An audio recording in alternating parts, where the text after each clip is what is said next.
Seorang pria di Kabupaten Polewali Mandar, Sulawesi Barat ditangkap polisi usai membunuh ayah kandungnya sendiri. Pelaku membacok ayahnya yang sedang melaksanakan sholat di masjid. Pemuda berinisial RM jalani pemeriksaan di unit Resum Polres Polewali Mandar, Sulawesi Barat. Pria 24 tahun itu ditangkap di rumahnya di Desa Poda-Poda, Kecamatan Tutar, usai membunuh ayahnya sendiri. Pelaku menghabisi nyawa ayahnya saat sedang sholat maghrib berjamaah di masjid tak jauh dari rumahnya. Korban dibacok hingga meregang nyawa.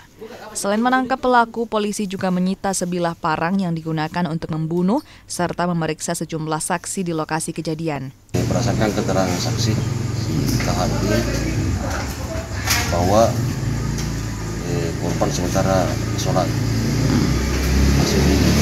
masih dibahas sama anak kandungnya. Selama Rusman. Itu ditebas berapa kali, Komandan itu? Ditebas 2 kali. 2 kali. Itu sholatnya di mana? Sementara sholat di mana dia, korban? Di Masjid Lombang. Oh, dalam masjid itu. Masjid.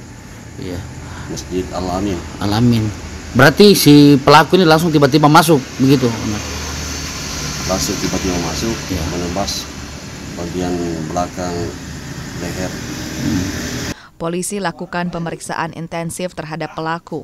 Kuat dugaan pelaku alami gangguan jiwa hingga nekat menghabisi nyawa ayahnya sendiri.